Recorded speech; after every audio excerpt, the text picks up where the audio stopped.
Good morning, everyone. Morning, everyone.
Mic check. Can hear you, Martin. Sounds good here. Copy.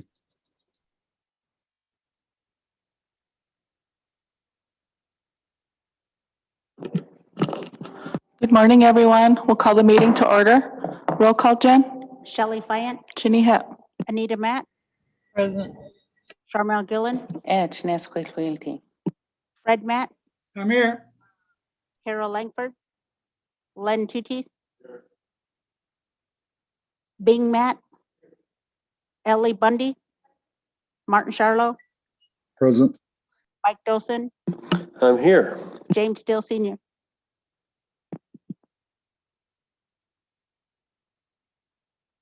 Mike, can you lead us in prayer this morning, please? Morning, everybody. Creator, we thank you for this day. And please look to everybody's personal intentions. Have blessings on all those possibilities. Keep us safe in this heat wave we're having, and keep all the firefighters safe. Give them the energy to do their job, and give us some weather that'll help them out. We ask this in your name, amen.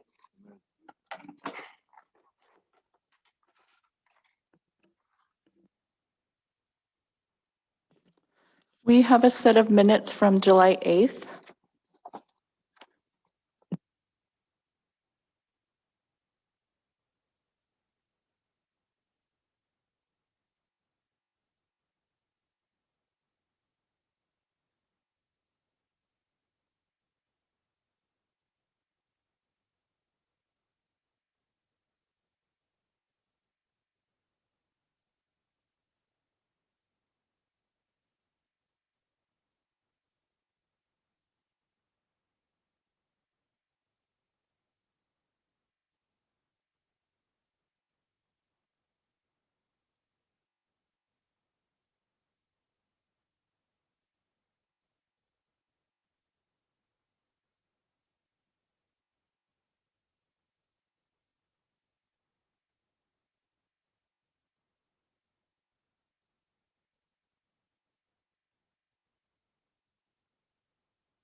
I'll make the motion to approve the July 8th minutes with corrections.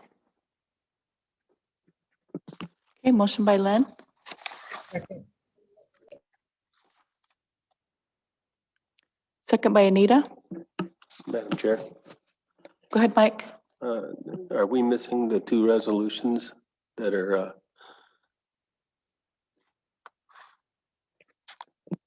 Abby, did you get those resolutions yet?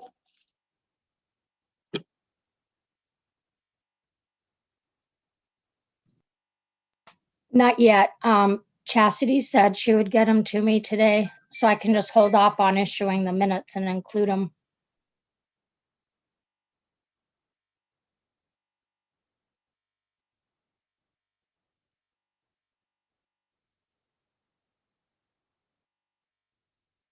Okay, these are the ones, if you recall, we made several changes to them.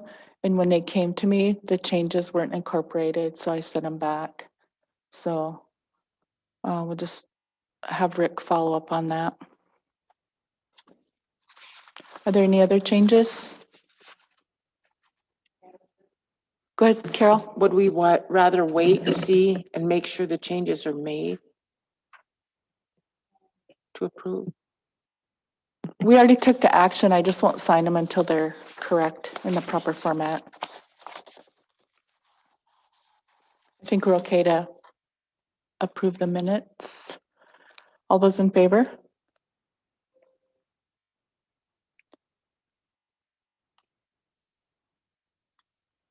Motion carries unanimous.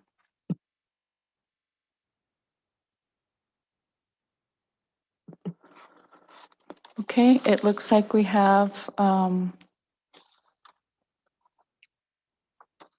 standing arrow powwow walk-in. Francisald walk-in. Tara, did you have one or two items or just one? Okay, and then we have an update with Black Bear. Is there anything else for additional for the agenda?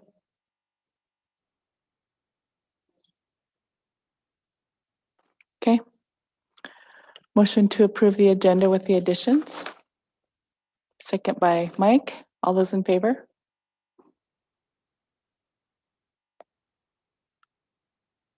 Motion carries unanimous.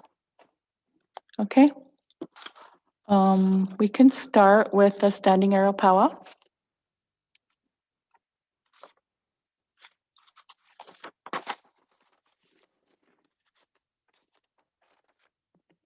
Hey, good morning, Chairwoman, council members. I have a request from Standing Arrow Powwow. Mikey couldn't be in today, he was under the weather, but what the Powwow Committee is requesting is this weekend to host a stick game tournament. They are also requesting funds from the Powwow Committee for either $3,000 to $5,000 to help out with security, cleanup, things like that, and for the purse. Lynn? Thank you, Madam Chair, members of the council, and thank you for bringing this forward, Tara. I'll make the motion to approve the request from the Standing Arrow Powwow Committee. Okay, motion by Lynn, second by Sharmell. Question? Go ahead, Carol. Does that include insurance? Yes, I believe we'll just update the MOU that's in place already. All those in favor?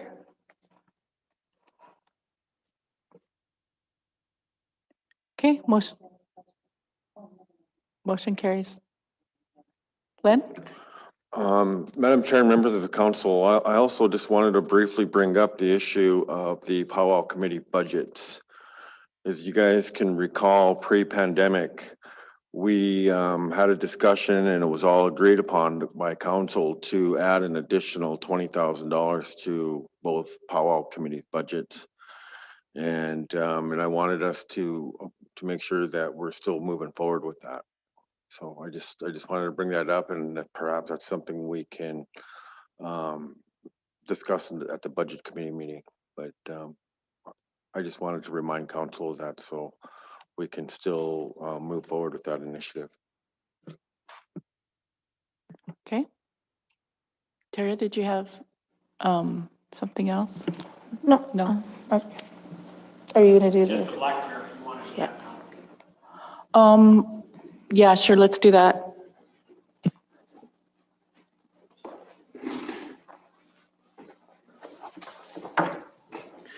Good morning, Madam Chair and Council. So I'm in today just to give an update on the issue. I'm not sure if all council knows about it or not, but yesterday there was a call that came into the office that there is the well situation pump might be out over at the Black Bear Ranch. That is under contract right now with One Heart. They actually have the business lease contract with it, and underneath their contract, it is actually a maintenance issue on their behalf. We did have, they actually had a individual from Thompson Falls come out and take a look at it that quoted a price for them. We do not have that individual under contract. So we are reaching out to our individuals that we do have under contract with the lands department. We reached out to 2 individuals. One can't get out there until Thursday at the earliest, but most likely Friday. The other one asked the department to go out and kind of do a troubleshoot, get the pump information, the control panel information and everything else for them to get that back to him as soon as possible. I do have compliance officers going out there this morning to get all that information, to take the pictures that are needed, to get it sent to that individual. He believes that the pump may not be the issue. It might be a control panel issue. So he wants to take a look at everything. He does have all the equipment that needs to be done except for potential couplers if they're not, if the couplers are bad. But he could be out there as soon as he gets that information, he can get out there most likely tomorrow to get the pump situation fixed or whatever else is needed. The request, I'm understanding is that there was a price tag that was put on it from the individual out of Thompson Falls. I do not know what the request is from One Heart at this time. There is nobody here. I haven't got a chance to reach out to them other than trying to get the pump information and that to our individuals. But if we are to assist financially or anything, we'll have to take a council directive because there's, and a payback agreement to, with them to pay back what the tribes invest, because this is underneath their contractual obligations. Charmellan and Lynn? Thank you, Madam Chair. Yeah, I'm just trying to understand this from a department and a policy perspective. So I understand that you're saying that this falls in the maintenance category in this particular situation. In other similar types of leases or permits that we have out there, is this a consistent treatment of the property? And let's say, for an example, we have, this is just a hypothetical. If we had somebody like the Never Alone Recovery Group that's using tribal facility and something happened to the, the control panel or the power source or the water connection or whatever, who's fixing that? Is that on the group as well? Yes, that is on the group. The other question, preliminarily, do you have an estimate, or is that something that we want to keep confidential for now? Do you want to keep that confidential for right now? The estimated cost? Do not know if what I have heard is that the estimated cost was a little high in regards to a house pump. This isn't an irrigation pump. This is a house pump for the well for the house. So there might be an elevated rate on this. I guess my last question is, are we aware at this point whether or not the residents at the facility have any service at all, any backup service, any? We do not know. They have not reached out and given us any of that information. Not yet, anyway. Okay, thank you, Charmel. Lynn? Thank you, Madam Chair. Yeah, it's my understanding that the folks that are staying out there now do not have water whatsoever or a secondary source. So that was my understanding. But I just also, first of all, Mark, thanks for bringing that in this morning. I recall, I was just sitting here thinking about the discussions that council had when One Heart first came in, when they were first getting started. And, at that time, this council was very supportive of the group, knowing what their objectives were and what they were trying to do for the people.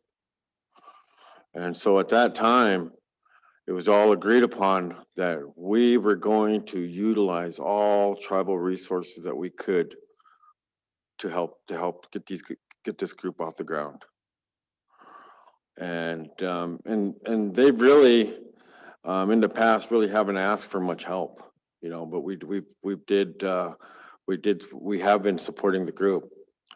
And in this case, I know that they are still struggling financially, and for a maintenance project like this is probably going to, and I'm speculating, is going to really hurt their budget. So I would strongly support that we reimburse if we need to. It's my understanding that there were some people that are going to get the costs for the projects, And if we need to reimburse them, let's do it. I mean, we cannot just allow this ranch to go without water during the heat wave, you know. But anyway, I would support either paying for the fix or doing the reimbursement or whatever we need to do to support them. So I think that would require a waiver of policy because it's a business lease.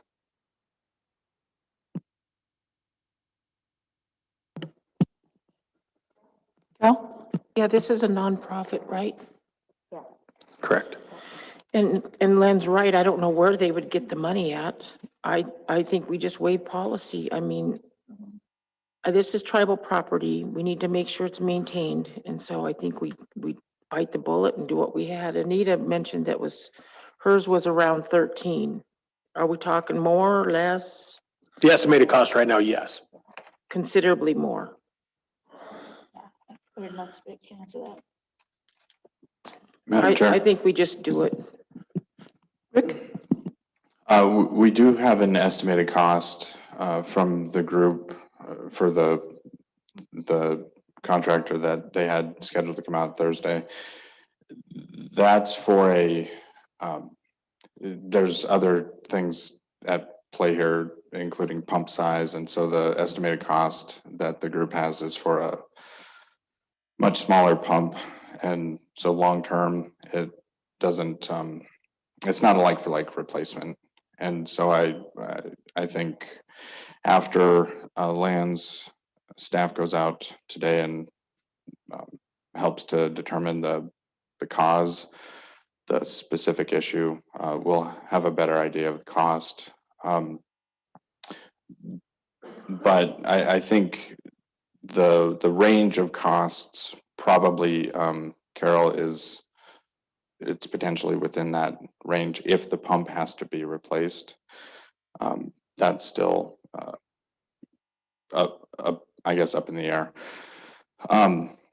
The group, I did talk to Lydia from One Heart yesterday, and she said that they are going to be providing water for the family that's out there, but it's kind of trucking in bottled water sort of activity. So the quicker we can help get this resolved, I think the better it is. And I think, to be clear, if council action is to cover this cost or not, or authorize the payback agreement, what Lands needs for their file is just that clarity in the direction, if it's outside of policy. So not a recommendation from staff here to do or not do anything, but whatever council wishes to do.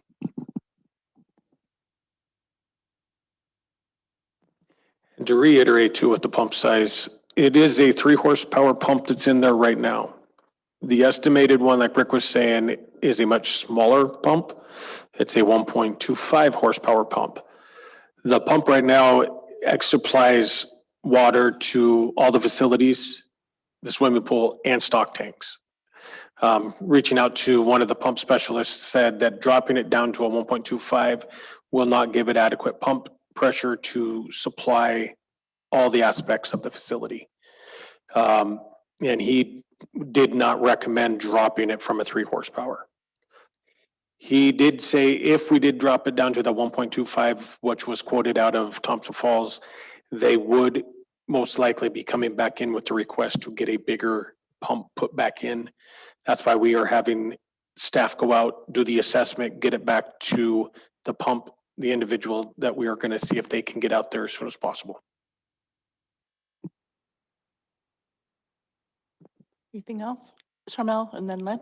Yes, just quickly, I guess, ideally, I would like to have a discussion about how we set up our leases, whether they're business leases for nonprofits or maybe we can look at, I don't know how many nonprofit leases we have right now. But what's on my mind, I guess, is the fact that this is a tribal property and that it's in the tribe's best interest to make sure that something like this is functioning, because the failure of this pump will, you know, it ripples. There's an effect on other infrastructure issues as well. And so I feel like it's in our best interest to make sure that we're maintaining, you know, from the tribe's asset management position, that we're making sure that we're taking care of these things. And I just really wonder how a non-revenue producing service organization, you know, can keep up with that. And maybe that's just a different discussion for another day, but that's what's on my mind about this particular thing. Thanks. Thank you, Sharmal. Len? Thank you, Madam Chair and members of the council. So are we going to be needing a waiver of policy today? Is that my understanding? Mark? As of right now, this is just an update. When my field staff gets back in and talks to the individual this afternoon, with the pump guy, I am on schedule again this afternoon, I believe, at, I don't know what time, about 3. I can give a better update at that time, hopefully with an estimated cost and when these, what needs to be done before you do any kind of policy breach or anything, waiver. We won't have to worry about that until I probably give it a secondary update to find out exactly what needs to be fixed. Because it could be something as easy as a busted wire. So we're just going to get an assessment done right now. Okay, and so we could do that at the land ordinance? Yeah, right at the start of the land ordinance. Okay. All right, we'll do that. Thank you, guys. Thanks. Thank you.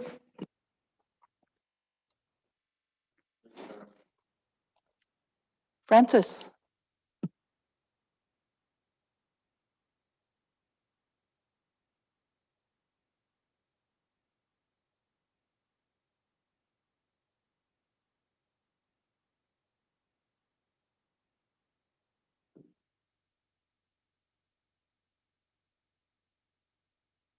Good morning. You Kisik all, with them. I'm here to get a waiver.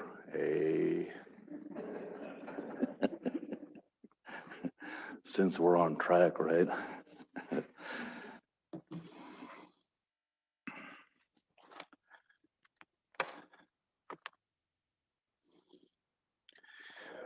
Actually, I am here to get some kind of council permission and action, maybe.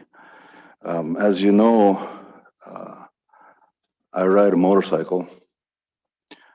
We have a little group called the Sober Indian Riders, and we promote the best we can because it's an issue that is very large, and that's for sobriety in different ways, how people get sobriety, whether it's through jail, prison, treatment, those kind of things. And whenever it is that they find that what we call the spiritual awakening and so forth, and they carry on to do whatever type of program they incorporate into their personal life. So, and a part of that is motorcycling. And Sober Indian Riders has been doing a small poker run every year. This last year was one of the times we had to cancel because of the situation that we're all aware of, the pandemic thing. And so, and it's a small event. And we had ours here back in June. We usually try to do it in June, but the group was got together and was talking around about doing a second poker run, and we thought we'd look at the Elmo Powwow grounds to use as a registration area and a concluding little picnic as we proceed. And this would probably take place in August 21st, which is a Saturday. And so I know there was a little commotion that went on in regards to the past stick game tournament in the powwow grounds and so forth, that I wanted to make sure that the council is aware of that, and if I need the permission from the council that I'm asking now, if we can use it for that time and day, it's a day use. And I think, Xanka Amak is another little group, and Kevin Askins is kind of the head of that Xanka Amak group. And he mentioned he'd be willing to kick in a couple dollars to maybe for some prizes and stuff in this event. He helped with the last run we had down, and we organized out of St. Ignatius and did a little run there, and his group threw in an extra few dollars to prizes for the ugliest rider, prizes for the fanciest looking woman, and all that kind of stuff. I thought I'd see James over there, but when we mentioned that, he never showed up. But anyway, apart from that, that's what we're doing.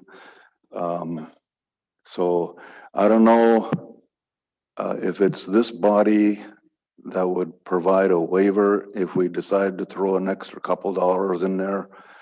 We usually round it out at a 3-2-1 prize, 300, 200, 100, and then throw in an extra couple of dollars for this and that and so forth. So if that needs to be wavered, I also would like to know if this is the body that would do that, or am I going to have to march to another program somewhere, all that kind of stuff.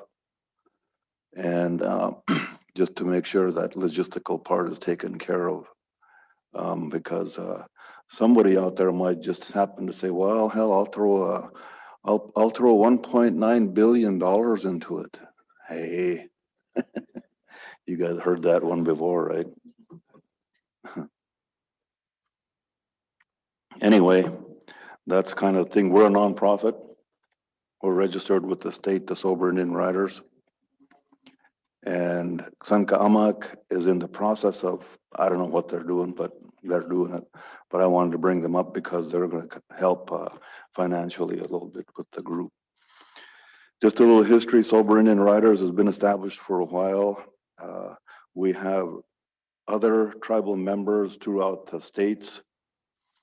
We have a group in Michigan, and there seems to be a good number of them now that's grown. New Mexico, Arizona, I believe, Colorado, Washington, Idaho. And then we have a little group in France. And we call that our French connection. And they're a little odd group, but they're a very supportive group. So I just wanted to mention that to keep that awareness going, because it's hard to try to stay sober. It's hard to try to keep a program going. You all know that. Some of you are familiar with Alcoholics Anonymous, Narcotics Anonymous, and Anonymous in general. And it's hard keeping that going. As a tribe, we know how difficult that's been. I go clear back to Sarge Camel's days and Rosemary Ferrantino's time, when they had a little, I call it I'm not trying to be disrespectful, but I call it a flop shop they had there in Ronan, the Flathead Reservation area, comprehensive alcohol program. It's a long thing, FRACAP. And that's what they did. They hustled, Sarge Camel hustled the state to keep that program going. They had so many beds over here and had so many beds over here. And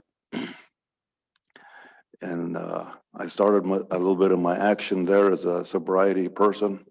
I was into sobriety and got a job there, swamping, making coffee and all that kind of good stuff. And so I see that part. And as the tribes continued to address that component in our society and our reservation here, and it's still going, it's still a battle. So what little we can do to promote that awareness to young and old, male and female, whatever it is, we'll do our best to do it. Because it's sometimes not hard, or it's hard hanging around with sober Indians in general. But I believe it's kind of loosening up because, you know, people are aware and they're sharing some of those components. This is how I got sober, and that's how I got sober, et cetera, et cetera, et cetera. And that's what it comes down to, your sharing and your whole thing. I call it the ish, and I can't remember the experience, strength, and hope in that direction. So I don't know if I got anything else to gab about. I mean, I got tons of things, but then it doesn't relate to any of this stuff here. But any questions? No, I just wanted to say that we do have Lands has like a little checklist to work with people that want to use the grounds or whatever now. Yep, Tara. Yes. And so we just established that after the previous stick game in Elmo, because we didn't really have a written, defined process. So yeah, I can just work with Tara. But I just want to say this group, I participated in the June poker run, and it was just such a cool experience. You know, I met a lot of new people and just got to hang out with some old friends like Francis. And yeah, it was just, you know, coming out of the pandemic, Curtis and I talked about doing some really different things this year. And so that was kind of the kickoff to that. You know, we're going to hike to some different lakes that we haven't been to up in the South Fork, and just doing some different things, you know, kind of like your bucket list or whatever, if you want to call it that, but just some new and different things. And honestly, after spending just a few hours with this group, I just felt like it was just like a new family, you know. They just welcomed us into their group, and we just had a lot of fun. And gosh, I won like 3 prizes, had to donate some back. But yeah, it was just a lot of fun, and I really admire the people that have chosen the sober lifestyle. And this is just one, you know, one way to have fun outside of those meetings, or, you know, everything else that keeps them on that good red road. So I appreciate you, Francis, and your dedication to this group, and all the others that participated as well. So Thank you. Carol. Thank you, Madam Chair. I just want to thank you, Francis. You know, this seems to be my fight every day now. Trying to help people in recovery and help expand the group, because I think that's the only hope we have today, is each and every person that is in sobriety reaching out to the next person and putting their hand out to help them up and help them to gain the knowledge and the experience that it takes to stay sober. And it just seems like a battle, even, and I don't mean to be disrespectful to council, but even to council, because if you've never been there, you don't understand what it's like.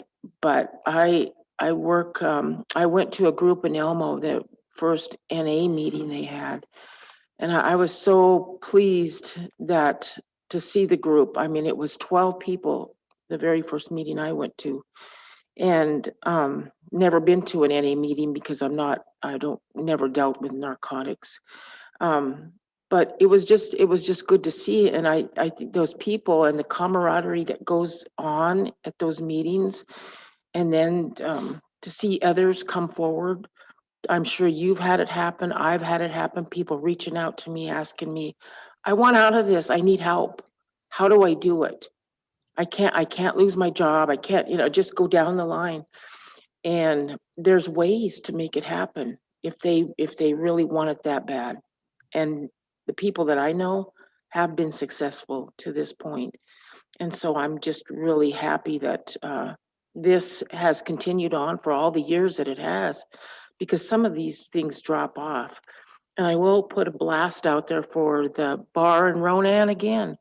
That Never Alone Recovery Hall is so grateful for the tribe and for the first building they had, old Donettes and Ford, and now the new little hall they have. But they need a big hall. And that bar on the corner would be something where people could get together and meet. And I'm still in Martin. Think he said that in a speech a while back.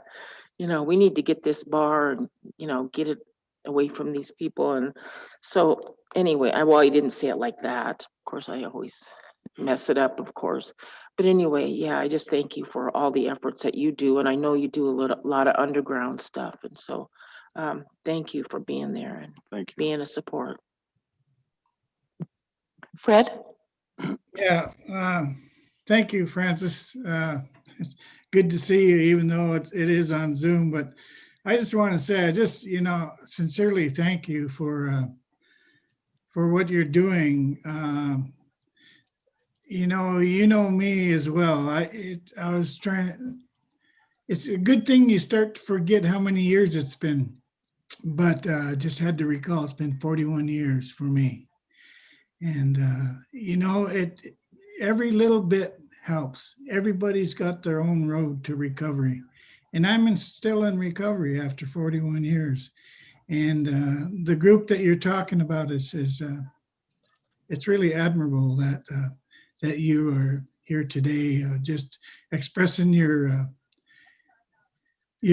dedication and whatever we need to do to support that, we need to go in 100%.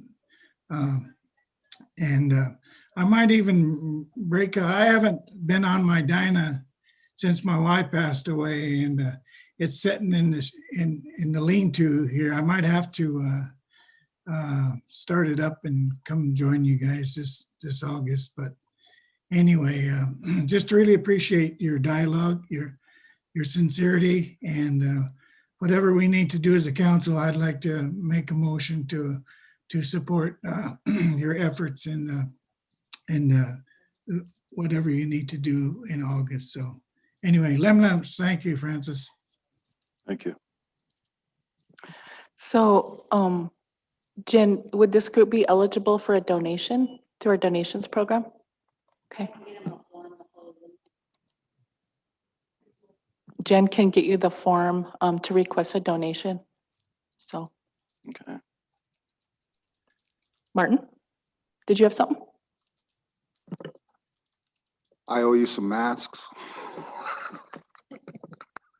Only a Other than ton that, of them. Francis, thanks for coming in.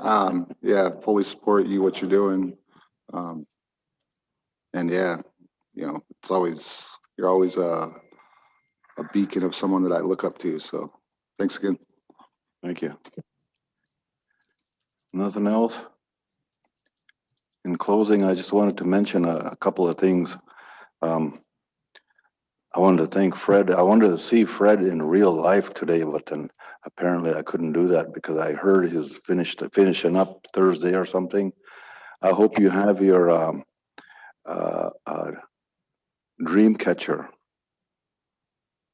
I don't know if this is an old thing. I'm across the street when they were having the councils there, and Fred presented. I think he was chairman then. He presented Sonny Morgio a dream catcher.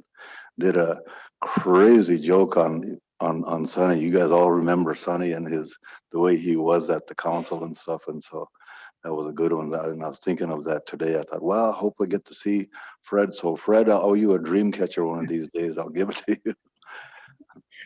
Apart from that, in closing here, I thank each and every one of you for the support.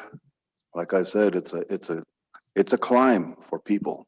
It's a climb for people to talk about stuff like that. So as promoting it in our little way of doing those things, somebody made a comment years ago that says, well, not all Indians can afford a motorcycle, and which is true. You gotta bang the buck a while to get on one, to go.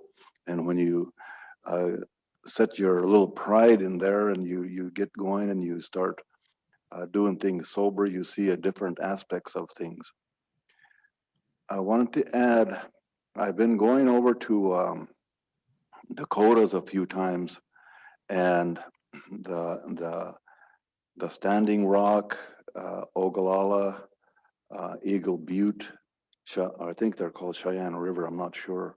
The three Sioux nations over there put together a ride they do. They call it the Wounded Knee Memorial Run. And they start out from Prairie Knights Casino up on right on the border of North Dakota and South Dakota, make a run down to Eagle Butte and conclude at Wounded Knee. And their histories, what they're doing is retracing Bigfoot's trail when he was being chased by the cavalry. Bigfoot ended up getting slaughtered down there at Wounded Knee. So a lot of the Sioux have, descent connections to what happened there. So when we start out, there's a story. An elder will come up and tell a story about the people and what happened. They go so far, and then they'll have a break, and then there's another story. So it's a series of stories that they tell throughout this little run. And I found that pretty impressive. And I can't remember that lady's name. I think her first name was Donna. She just passed away here. LaDonna Harris. I think Was it? so. Yeah, she was a councilwoman before, active on NCAI and all that. And she was a really high spokesperson for the group there. And she'd tell a very good story. LaDonna, I think her name was. But anyway, I wanted to bring that up. So somewhere down the line here, I'll probably look at, what happened down here in Missoula, renaming that bridge and so forth, doing that, and what happened from the Bitterroot up to here, and I think that would be a good segue to work something in for riders to do. We also do just on our little group, we do a South Aboriginal run. We did that a couple of weeks ago and went through our Big Hole and back around.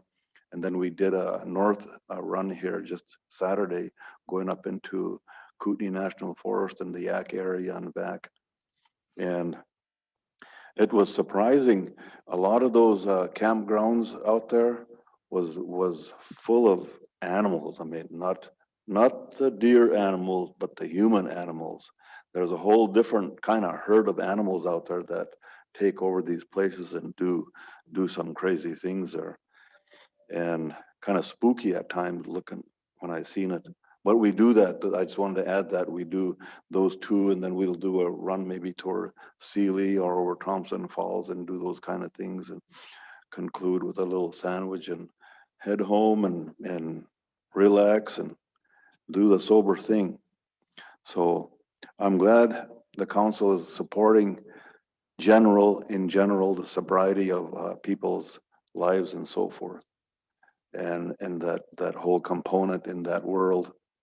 And I want to just give a quick shout out to somebody that we don't know each other, but I've seen the work this individual did. His name is Don Cahoyas. He's got a business in Colorado with White Bison. And he's helped the Native Americans in kind of setting that connection, because when Indians were introduced to Alcoholics Anonymous and they go to a meeting and all they see is all these non-members sitting around and they're all kind of looking at the Indian, right? Getting that funny look there. And so they'd feel uncomfortable and kind of back up away from that. Says, well, what about us? What about what can we connect to? Don Cahoyas took some time and collected a lot of information. He interviewed and visited elders and put together what they call the Red Road to Sobriety. And if you ever get a chance to read any of his material, run by it, because it does a good connection. He goes back further than Bill Wilson and the people that forwarded Alcoholics Anonymous in 1930s or so. And so then he talks about, I don't know if you guys ever heard of I think his Mohawk, his name was Handsome Lake. He was back in the 1700s that fought for sobriety, not to use alcohol in your community, in your village, et cetera, et cetera. So there was several of those kind of connections that helped the youth of the Native American youth to connect to that and feel comfortable. So that's kind of a connection. And lastly, we have a AA meeting in Elmo, and it's AA/the Wellbriety. And just to let you guys know, if anybody asks any questions, tell them, hey, they do that on Wednesdays, 7 to 8. So a little promotion there. But apart from that, I thank each and every one of you. I hope the election does not get you down. I know there's a lot of issues that's out there, but then I hope through the prayers and so forth that you guys provide and instill into yourselves and your general population helps us with that walk as we go forward as a tribe. Thank you. Francis, I just want to correct myself. That lady's name was LaDonna Brave Bull Allard. And it was her land where we had the Standing Rock encampment. So have a good day.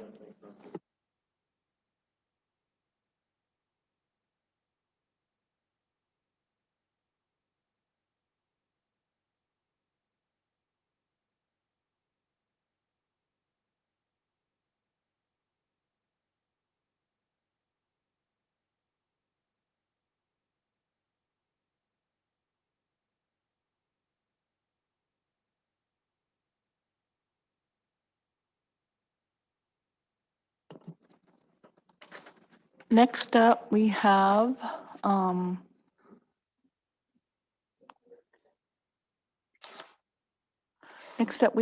a resolution starting on page 2 in the packet.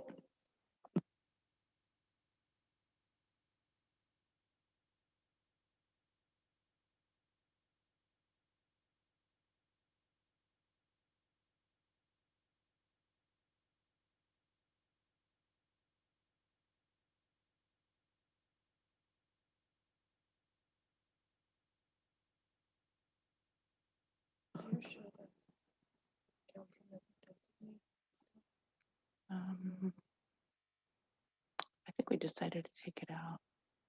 It says may designate. I think that was what we. Oh, okay. So the first resolution, these are the priorities that we have discussed the last 2 weeks as overall council priorities. The first one is our resolution to signify the tribe's desire and commitment to fully integrating traditional cultural values and languages into the daily lives of individuals within the reservation, consistent with the tribe's mission and vision. It's on page 2 and 3 in the packet.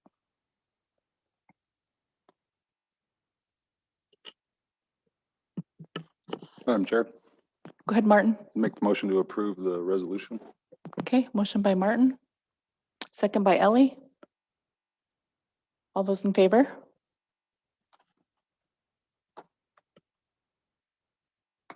Can't see.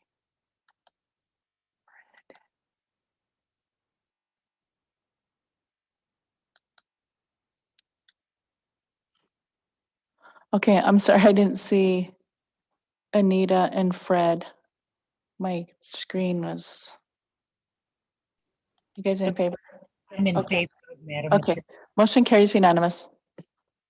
Okay, the next resolution starts on page 4, and this is a resolution to foster business ownership among membership consistent with the tribe's mission and vision. Motion, Madam Chair. Motion by Martin, second by Mike. All those in favor? Okay, motion carries unanimous.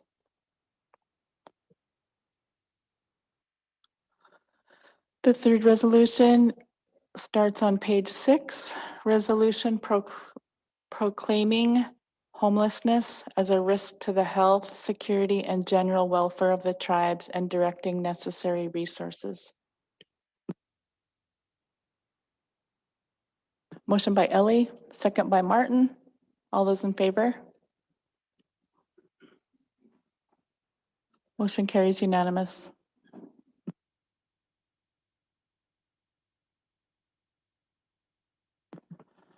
The next resolution starts on page 8. This is a resolution proclaiming mental illness as a risk to the health, security, and general welfare of the tribes and directing necessary resources. Madam Chair, Martin? I would make the motion, support this, and hope anyone out there that's suffering from mental health issues would reach out to someone and talk with people. So thank you. Thank you, Martin. Motion by Martin. Second by Bing. All those in favor? Motion carries unanimous.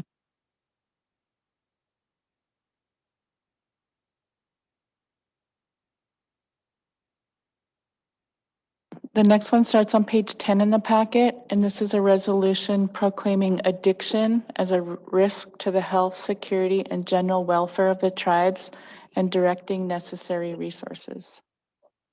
Motion by Charmel. Second by Martin. Oh, Carol. All those in favor? Motion carries unanimous.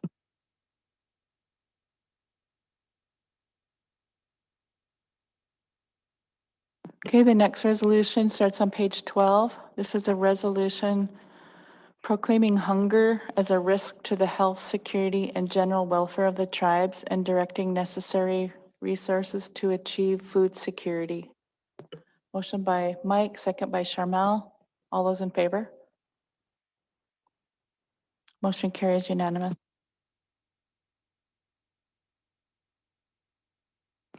Okay, so these are the resolutions that are ready so far. I believe we still have work to do in the lands,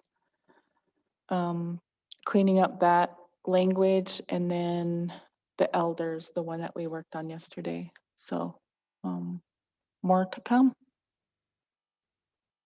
Madam Chair, Go ahead, Carol. can you touch on the, how we're going to proceed and the process we're going to use to implement? I mean, I know we're not at implement stage, but how we're going to fund it and that kind of thing. I know we just briefly touched on it, but it just seems like just words on a page unless people understand a Okay. little more about the process. Thank you. So for everyone to know, we've been going through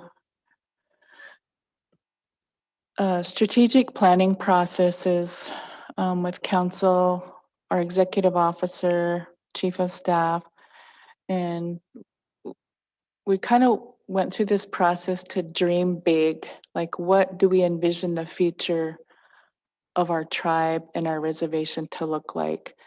And so not worrying about the funding, not worrying about the staff, all those resources that are necessary. That's for them to do the research, bring us the data, and then bring us some options to act on. So for example, I'll just take, we had a lot of discussion on the addiction one. So we kind of start out with our mission and vision. We realize that addiction is a risk for all of our people.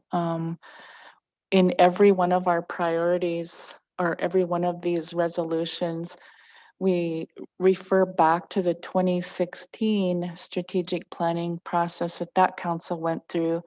And our strategic priorities back then were identified as cultural perpetuation, economic development, and health and wellness to drive our future decision making.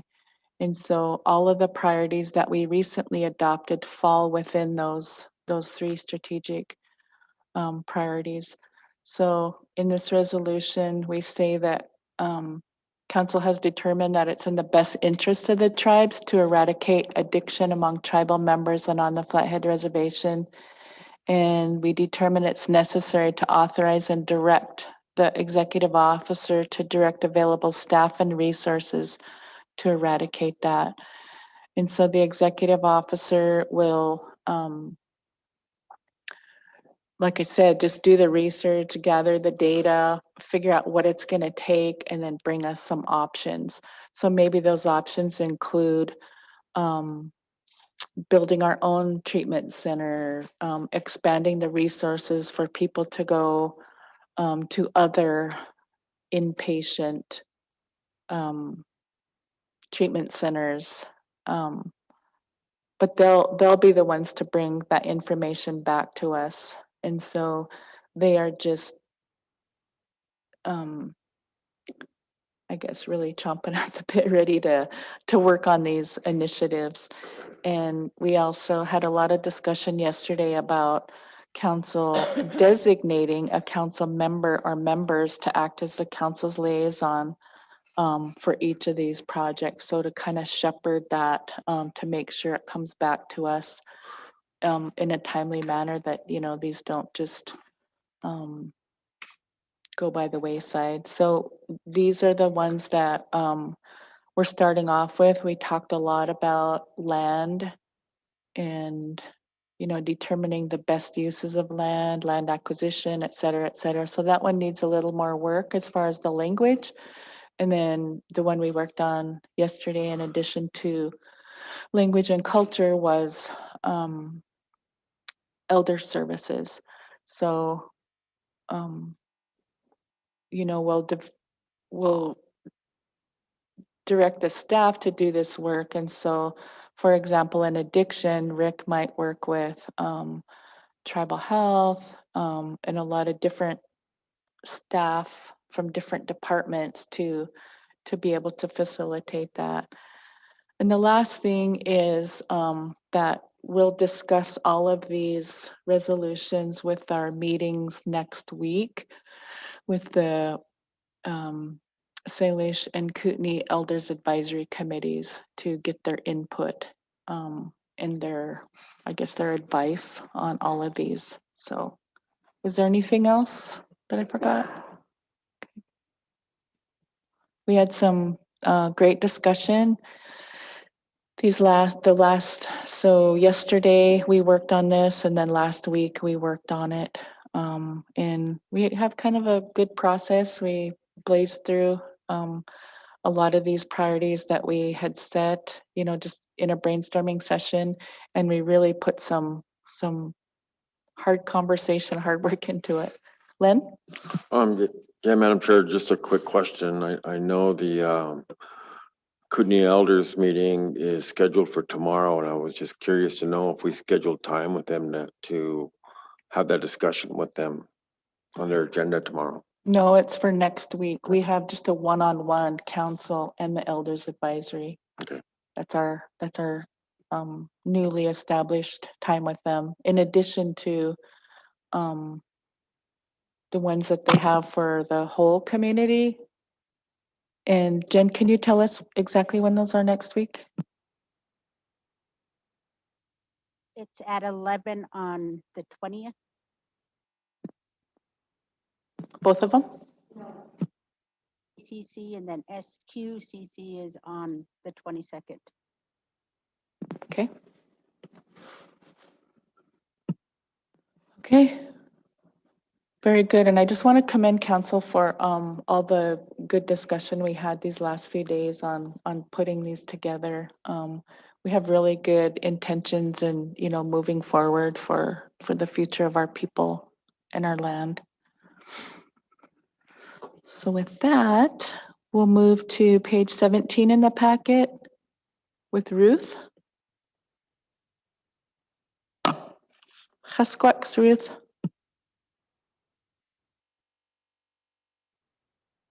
Oh, you're on mute. I always do that.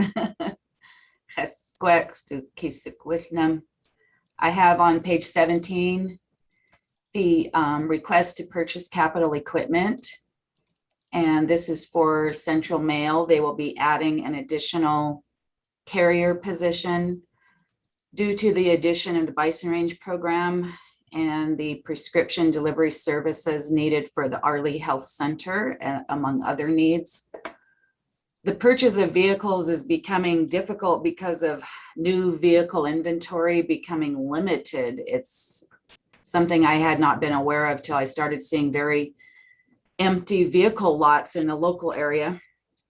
So council needs to approve capital acquisition if it's after July 1st in the fiscal year. We'd like to proceed right now so that we can obtain anything that is available. Otherwise, I would have the program wait until October 1st, but that's the request we asked you to consider now. The funding is already in the capital equipment budget and the cost will not exceed $30,000.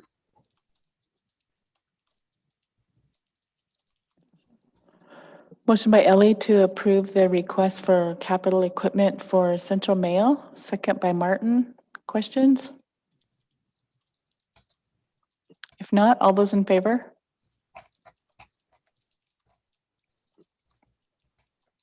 Motion carries unanimous. Thank you, Ruth. Thank you.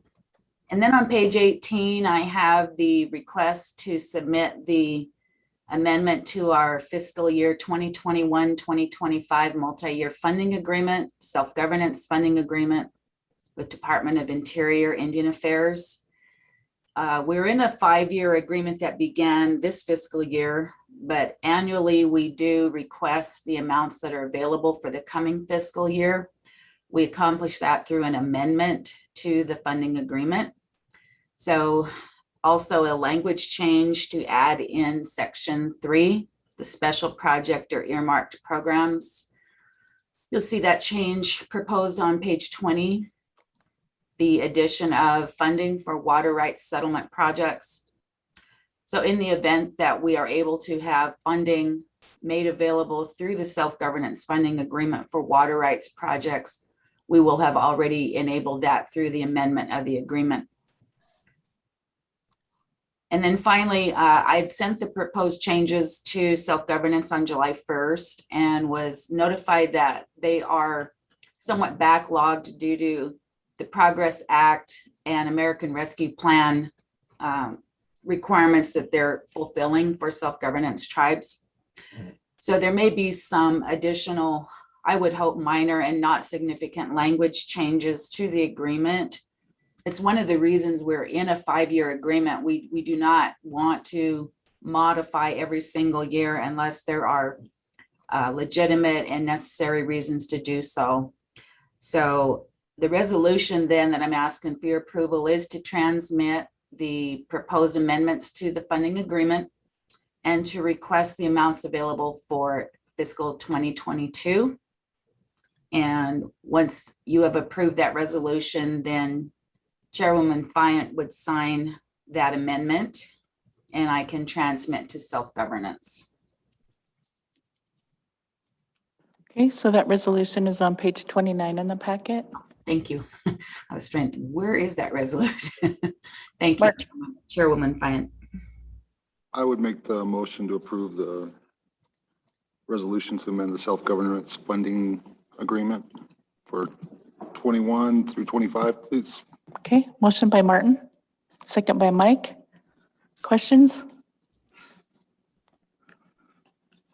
All those in favor?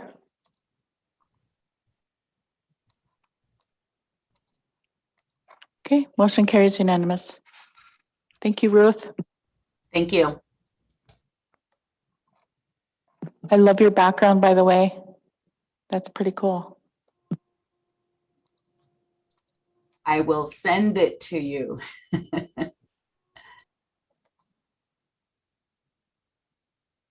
Okay, next up, Melinda.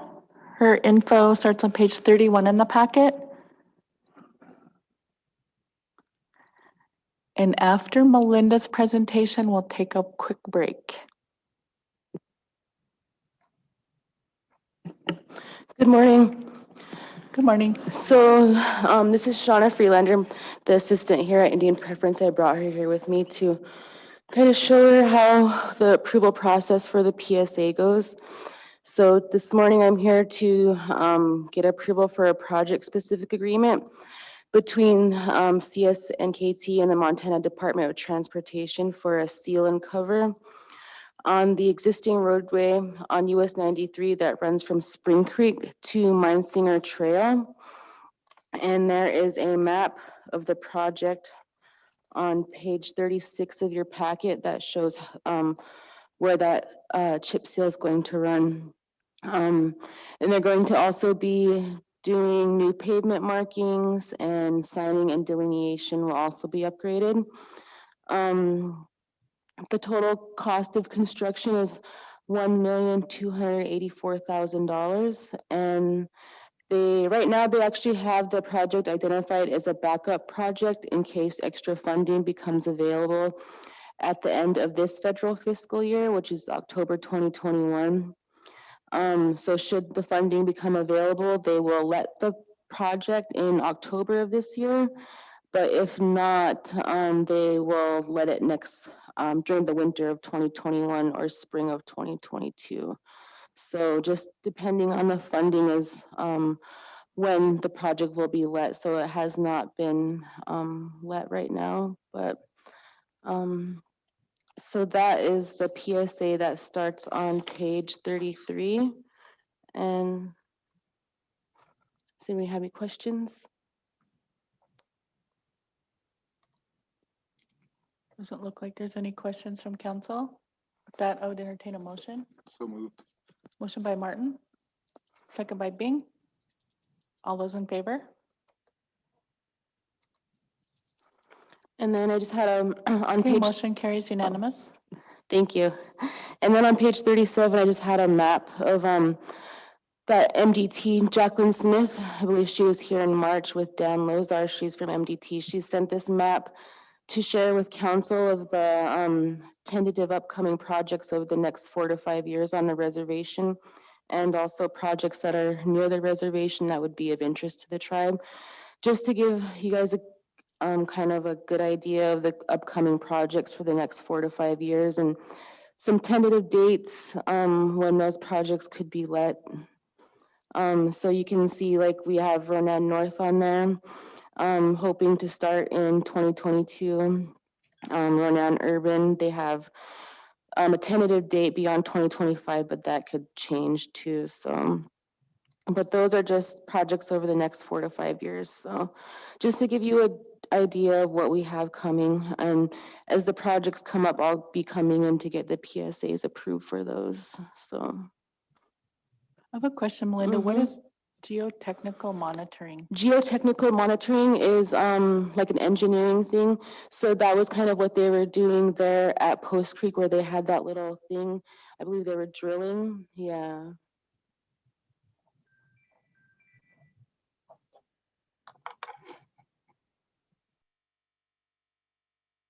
Any questions from council?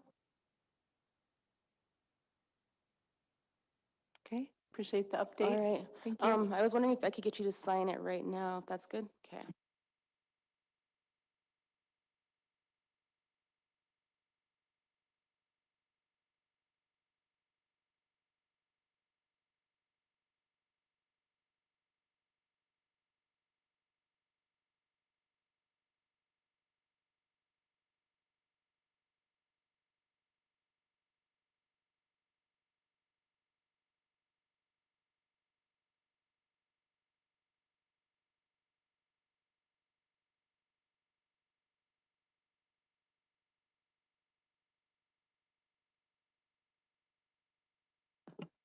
Okay, let's take a quick 5-minute break and we'll come back with the CSKT Development Fund discussion.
right, we'll call the meeting back to order.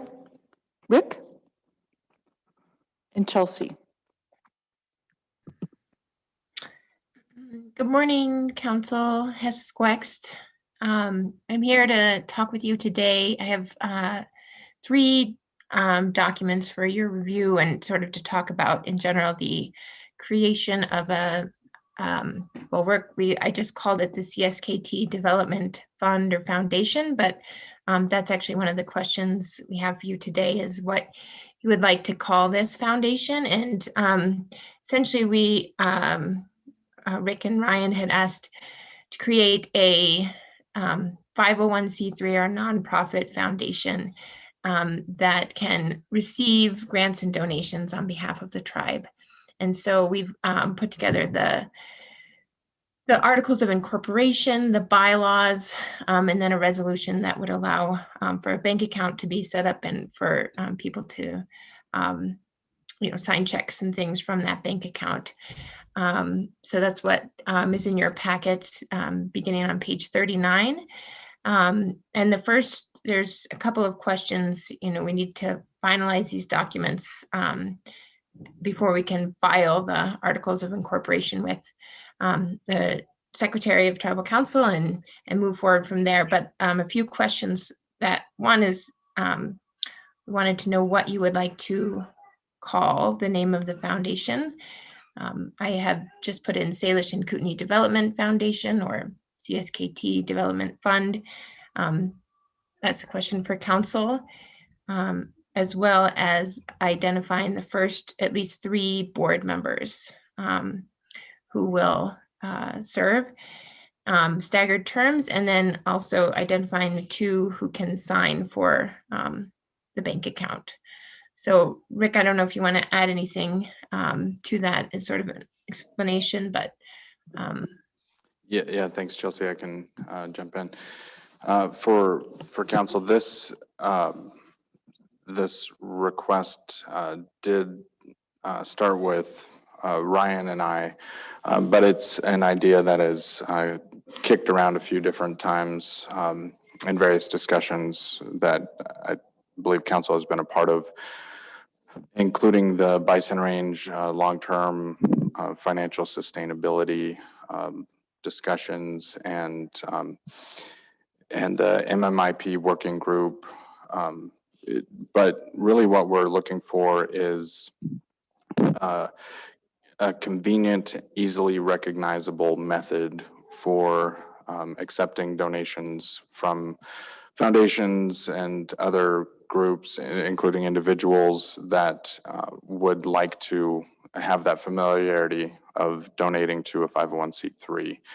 The idea here is that this is sort of a blanket foundation that would be able to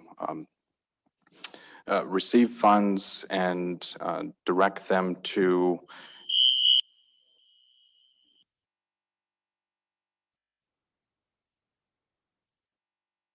Chelsea. We have a fire drill here. We'll be back.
Everything okay, Rick?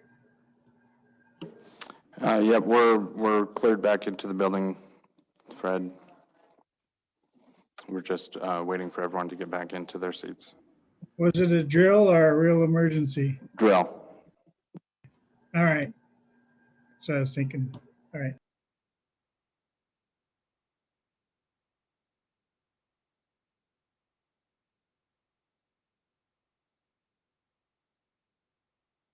Well, that was fun. Sorry to ditch out on you, Chelsea.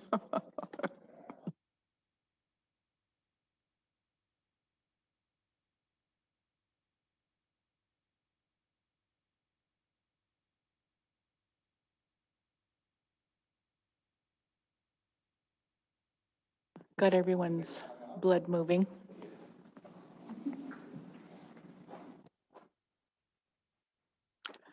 Leroy, do you want to just debrief us and say how long it took?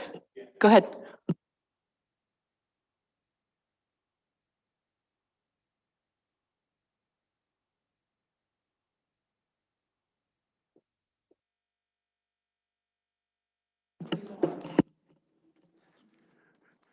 Good morning.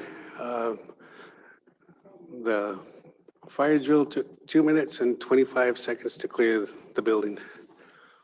The goal is 3 minutes to evacuate. And it was just, us here that helped, John and Jim, Eldon, Matt, and myself.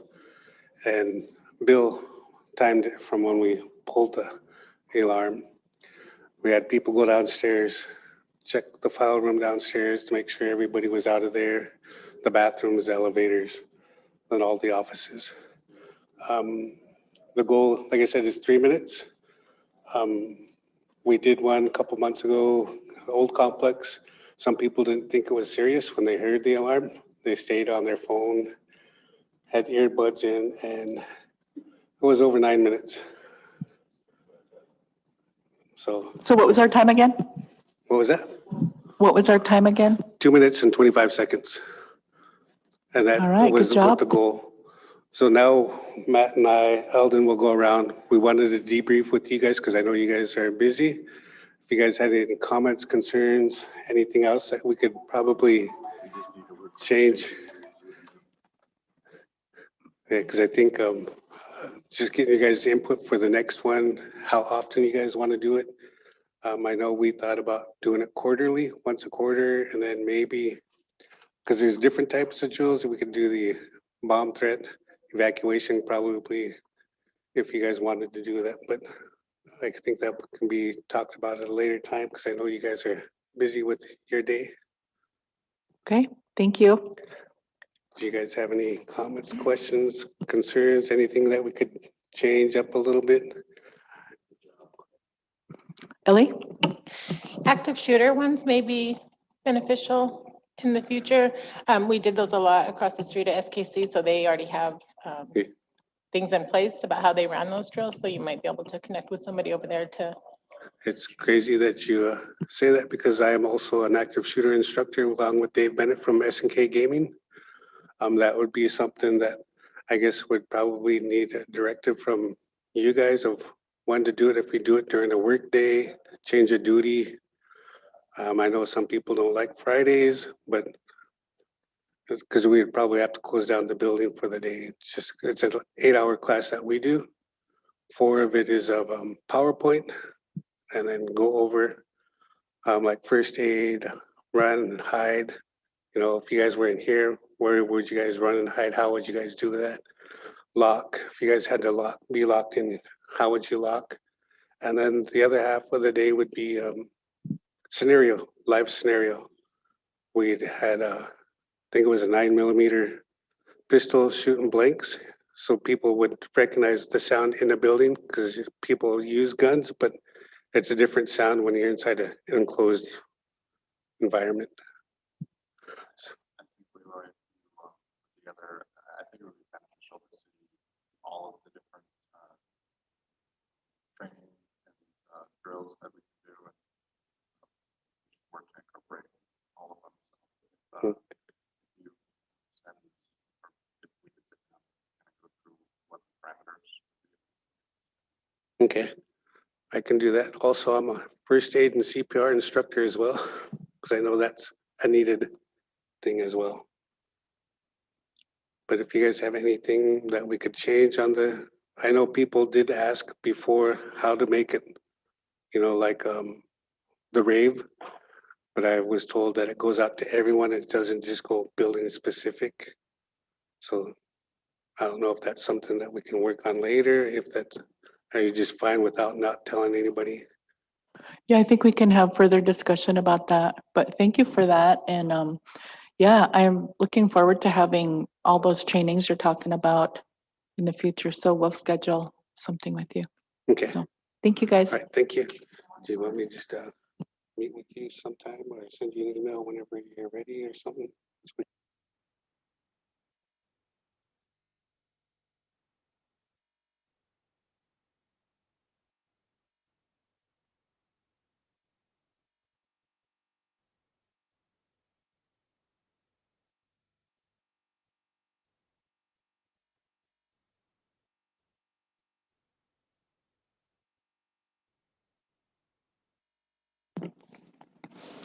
I can pick back up where I left off, Madam Chair. Go ahead, Rick. Thank you. So the new entity, as I was saying, is designed to provide an avenue or a tool for the tribes to receive donations in many forms that could be directed to specific initiatives throughout the tribe or new initiatives similar to MMIP working group, as I mentioned. But it's more just another tool that we want to provide. If council approves it, what we would be looking to do next step after the organization is established is go through the 501c application process with the IRS to get designated and then be recognized as a 501c3. So now I think Chelsea, if you had any other comments or if you wanted to dive into your specific questions. Great, yeah. So as I had mentioned before, the main outstanding questions we need to get answered before we can have these documents finalized are what to call this entity, what to call it, and also to identify who the first 3 board members of the board of directors will be. And I guess also the two people who could be the board members, I would think, who would sign for the bank account. So I'm not sure if I don't know if you have any suggestions, Rick, or proposals, or anyone on council does, or you can take some time to think about that. But as soon as we get answers, we will, and assuming council wants to move forward, we will go ahead and create this entity at the, with the tribes, and then move on to the 501c3 application, as Rick said. So maybe Chelsea, you can, I'm going to be pulling the documents up. I think council has them in their packets. Yeah, I can tell you. But I'm going to pull them up so I can share them on the screen. Maybe go ahead and just specifically ask your questions.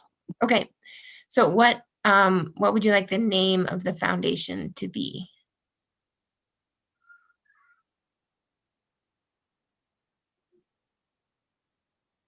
Madam Chair. Ellie? I'm liking the CSKT development fund or foundation. The Salish and Kootenai Development Foundation seems too similar to Salish Kootenai colleges. Not really, but kind of. And I think CSKT is just a lot more clear. Madam Chair. Martin? I would like to have either a P or a K in there to recognize our third tribe that gets forgotten a lot. Thank you. SKQ?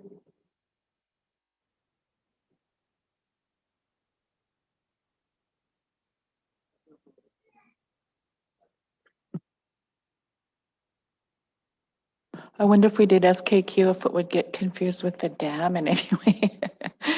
I mean, I think we need to move towards those kinds of things of being inclusive. I agree with that. Charmel? Can we have a little bit of time to absorb this? Because I guess sorry, here, share screen just took over my screen, but I was just trying to read the purpose and objectives and understand. So this is, I guess I'm not clear about, right at this moment, about how, when money goes into this, under this foundation, how is it designated or used, and what types of uses are authorized in this set of bylaws and articles? Are there limitations? What kind of restrictions or what kind of works? So generally, it would be donor. I guess it was envisioned as a primarily donor restricted fund would drive most of that. So, for example, it could be the receiving entity for. I'll just continue using MMIP, for example. For donations that the tribe wants to solicit for anything MMIP related, and this foundation would accept those and maintain those donor restrictions, releasing them to the tribe directly or indirectly for those donor intended purposes. And it's, I think it could grow and develop over time. But before I get in any further down that road, I think definitely council can have time. We wanted to bring this forth, get it in front of you, get your input on some of the questions, but it doesn't have to have action today. We just wanted to make sure it got in front of you. And so then, I think if I could, I think another entity that could really benefit from this would be the Three Chiefs Cultural Center. Back in the day, we tried to, as the People Center, tried to go through this process, and it ended up not going forward. But that's what a lot of foundations and grants want, is to, you know, have that 501c3 designation. And while I realize that there's a tribal equivalent, just to have to explain that whole process is really cumbersome, and a lot of foundations will just toss it in the X file because it's not a specific 501c3. They don't care about tribal equivalents, unfortunately. Go ahead, Rick. thank you, Madam Chair. And then as far as what the, like if we get just general donations into it, those would, the idea was those would, if they're general, they would follow basically the general, they would be just general fund equivalents to the tribes. And so ultimately those would have discretion if there's not a donor intent behind them with the tribal council. So Mike? The purpose would still have to be eligible for 501c3 purpose, right? correct, which is really a public benefit. So and because of that, it needs to be sort of more, the documents generally need to be kind of open, unless we wanted to potentially go down the road of creating a different version of this for each different use. But if your question was if there's a general donation, it comes into the tribe, we would, as part of this, I think, need to establish parameters for what those quote unquote general fund uses should be. But I do think there would be there would continue to be a lot of discretion on the part of council after those pass through the foundation itself.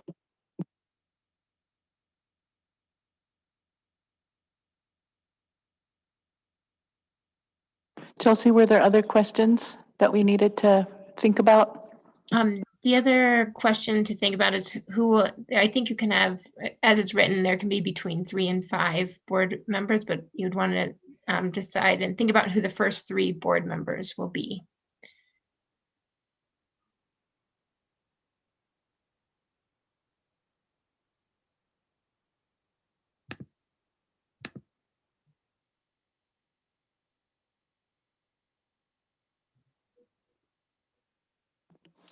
Chelsea, are there any restrictions in terms of, or recommendations in terms of whether that should or shouldn't be council members or CSKT staff?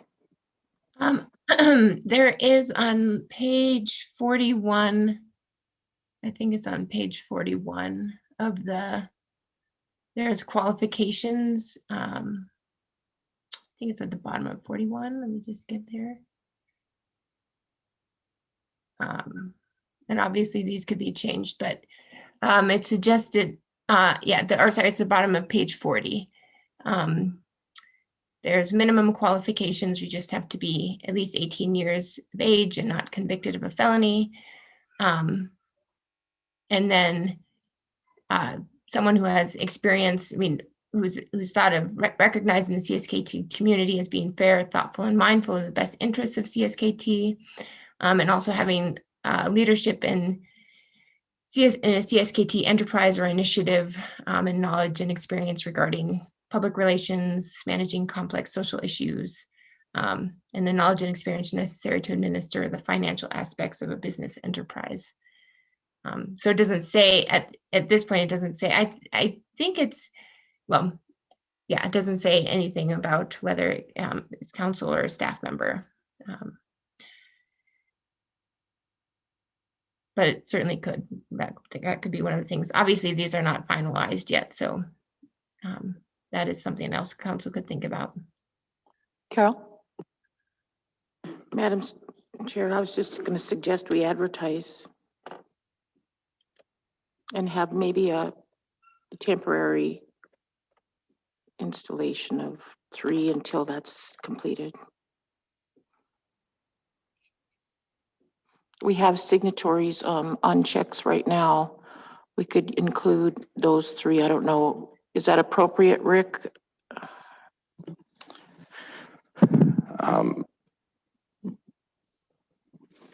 Can you say the question again, Carol? Sorry. That's okay. It's all right. Okay. Sorry. So I think the main question here is 3 or 5 board members.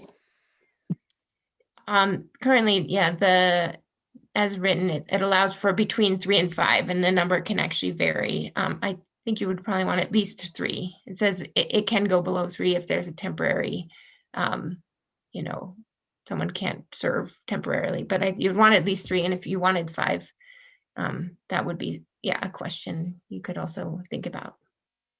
Okay, Charmel? So if I'm hearing right, is the question in part, should board members include or exclude council members? Is that one of the questions here? Yeah, I think at this stage, those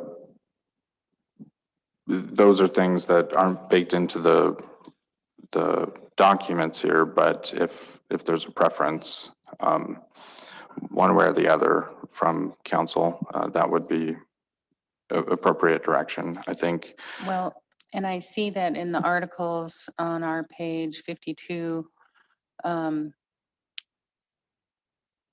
Article 3, Section B, it states that the tribal council will act as corporate members of the corporation and be entitled to 1 vote. So I guess I'm I'm leaning toward that being the council's role and maybe board members being others who apply and are appointed who meet qualifications.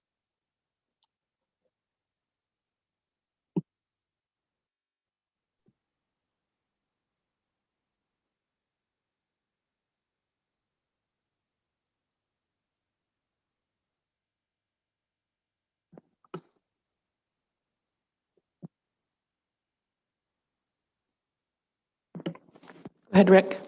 Thanks, Madam Chair. So I think what would be maybe a good place to leave this is it's now in front of you, and with some specific questions for input. I think I heard there was a general like of a name more similar to SKQ Development Foundation or Development Fund or something along those lines. So maybe Chelsea, you could update the names throughout. And then on the board question, what we've heard, just one voice so far, but is the keeping council as the membership of the organization, not a part of the board. Would it be helpful to potentially bring recommendations for those temporary appointments, or would council want to? And part of the reason I'm asking this question, I should say, is for these documents to be finalized, the initial filing it does include the initial list of board members, and so we could provide recommendations for council on who could fulfill that.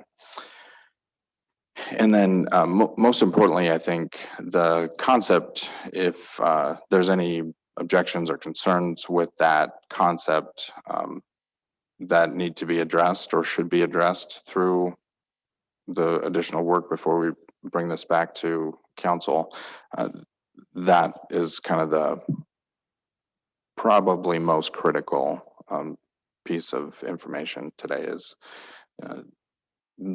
is this something that council would be supportive of pursuing?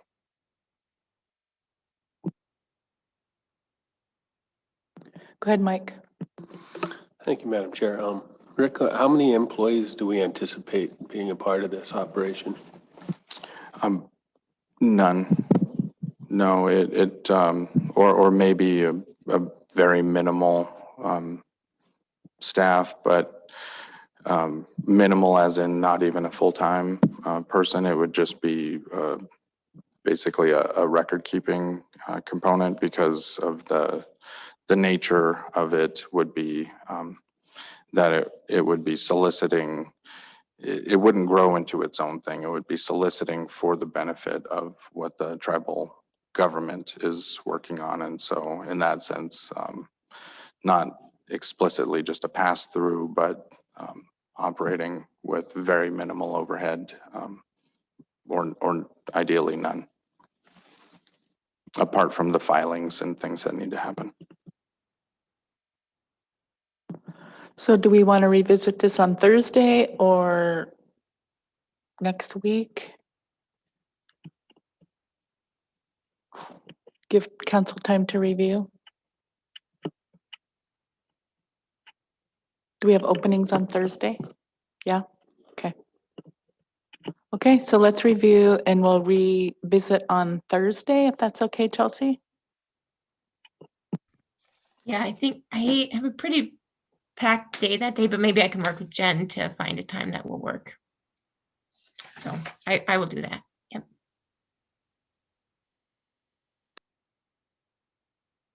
Okay, if it works better for you to do it next week, that's fine too. Just work with Jen. I just want to make sure it gets back on our schedule, so. Okay, great. I will do that. I'll work with Jen to find a good time.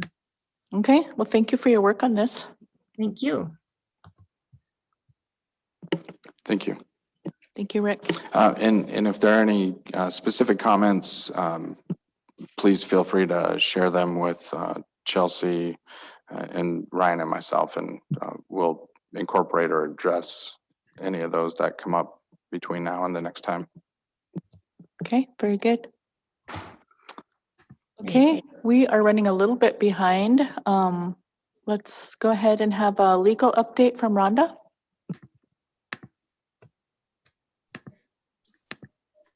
Thank you, Madam Chair. I think we can catch you back up to your schedule. We'd like to begin with a resolution in open session. Is that right, John Harrison? Or do you want it closed and vote later?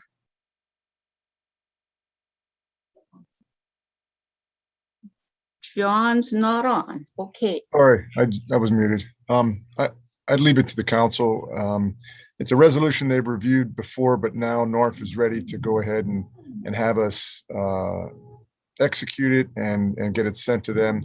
And then we also just need to get a signature on a previously authorized representation agreement that somehow got lost in the mail here, I guess. So if I think I emailed the resolution over to Jen. She's been very helpful. This case had a lot of logistical starts and stops. This is the OPI case. So that's available to you. I think I emailed it to Jen and to everybody on the council there, on the council email.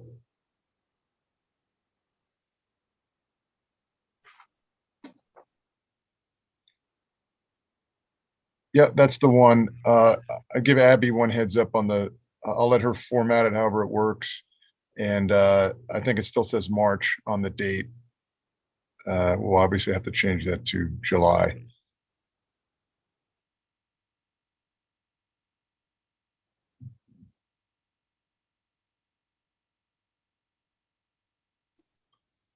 So if you just want to approve it in open session, we can do that. If you want to talk any more on the details of the case, we'll have to do that when we're in executive.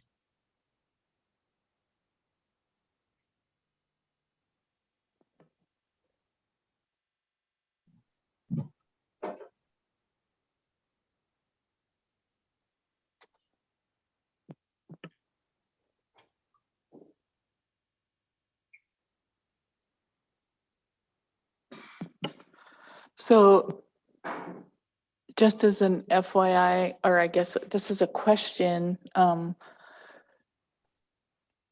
with CSKT, there's 3 other Montana tribes joining this now? I believe there's Fort Peck, and they were working on either Crow or Cheyenne. I'm not sure. They were efforting a couple others, but there's more. Yeah, there's more than just CSKT at this point. And NARF will be representing the tribal plaintiffs, and then the ACLU is going to be representing individual plaintiffs. So parents, students, folks that will also be on the caption. And they'll all work together. Everybody will be a plaintiff, but NARF is going to take on the tribes as their clients, and the ACLU is going to take on the individual students and parents as their clients. Okay, so this is just the normal template that we execute with NARF? Yeah, this is a resolution for this particular case. And then we've already approved the legal representation agreement. Somehow I wasn't able to, I thought I had sent them a signed copy, but they said they don't have it. So if we could just get the representation agreement signed again, you guys approved that in the spring. And then we discussed this resolution in the spring, but we held off because NARF wasn't ready to file it yet. And they were keeping things kind of quiet beforehand. But we're getting ready to roll this thing out. So they asked for a copy of the signed legal representation agreement. And then they asked us to execute this resolution. Madam Chair, I'd make the motion to approve the resolution to enter into this with NARF. Okay, motion by Martin to approve the resolution with corrections. Okay, second by Charmel. All those in favor?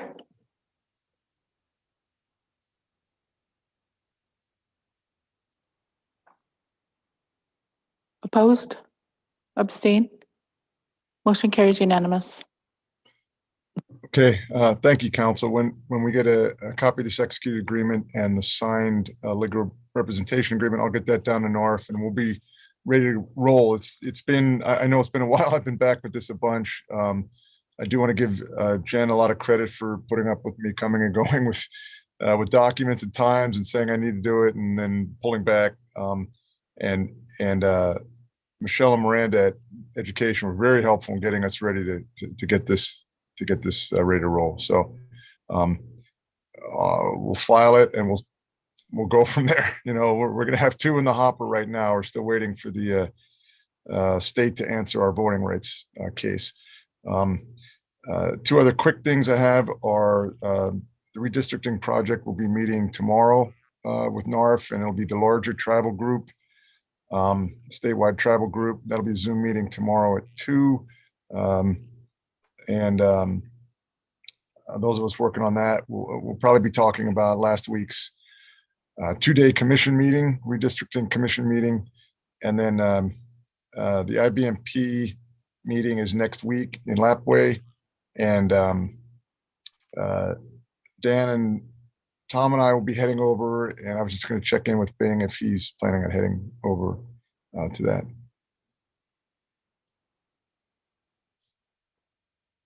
He's shaking his head yes. Okay.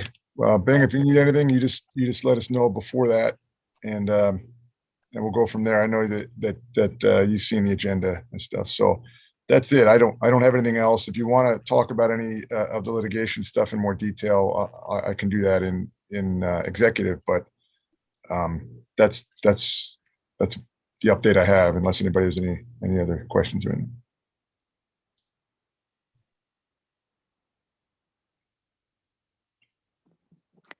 Okay, I don't see any questions from council, so thank you, John. Okay. Well, as we head towards the Olympic trials, I just set a personal best, I think, on time here. So I'll call it good.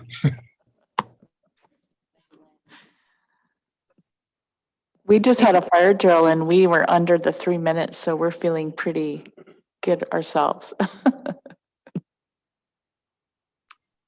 Thank you, Madam Chair. Our other presenter is Mike Wheeler. Mike, would you like executive session?